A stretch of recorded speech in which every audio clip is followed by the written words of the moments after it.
Imagine waking up one morning to the sound of sirens, bombs screaming through the sky, and the radio shouting one terrifying message: the world is at war. This wasn't a movie, this was 1939, and humanity was about to walk straight into its darkest hour.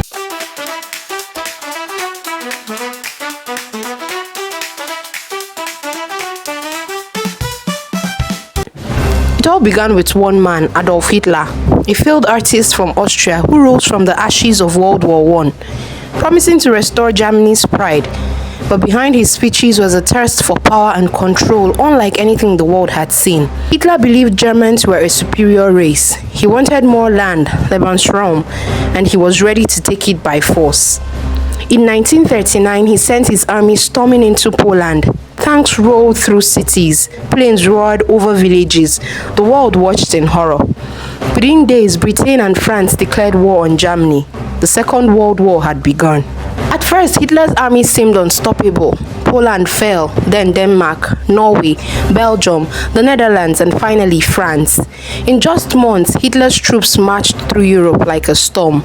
The world trembled, but one man refused to bow: Winston Churchill, Britain's bulldog leader. When Hitler tried to bomb Britain into submission during the Battle of Britain, Churchill thundered, "We shall fight on the beaches, we shall fight in the fields, we shall never surrender." Night after night, London was bombed, entire neighborhoods reduced to ashes, but Britain did not break. Meanwhile, across the ocean, the United States watched, but stayed out of the fight, until December 7th, 1941.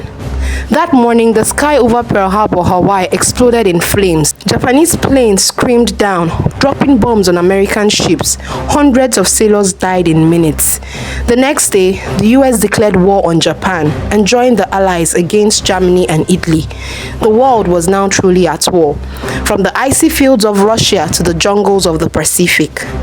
In 1942, Hitler made his greatest mistake.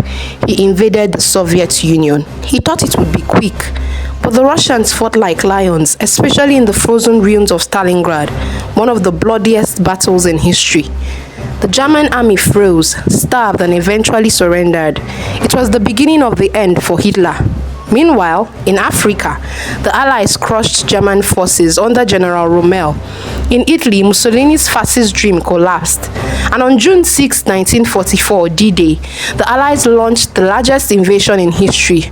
Hundreds of thousands of soldiers stormed the beaches of Normandy, France. The sea turned red, but the Allies broke through. Hitler's empire was crumbling. By 1945, the Allies surrounded Berlin. Hitler, hiding in his underground bunker, ranted about betrayal, but he knew it was over. On April 30th, 1945, he took his own life. Germany surrendered a week later, but the war wasn't done yet. In the Pacific, Japan refused to surrender, so the US made a chilling decision, one that would change history forever. On August 6, 1945, a single American bomber dropped an atomic bomb on Hiroshima. The city vanished in seconds. 3 days later, another bomb hit Nagasaki. Over 100,000 lives were lost, and finally Japan surrendered. The Second World War was over. When the smoke cleared, more than 70 million people were dead. Cities were rubble. Families were shattered. The Holocaust had revealed horrors beyond imagination. But from that darkness came new hope. The United Nations formed to keep peace. The world had seen what hate could do. Now we dreamed of peace. So when you hear the words World War II, remember, it wasn't just a war of armies and nations. It was a war of humanity itself, between freedom and tyranny, courage and cruelty, light and shadow. And in the end, light, though scarred and shaken, still found a way to rise. What do you think of this story? I'd like to know in the comment section. For more stories like this, please follow, like, share, and subscribe.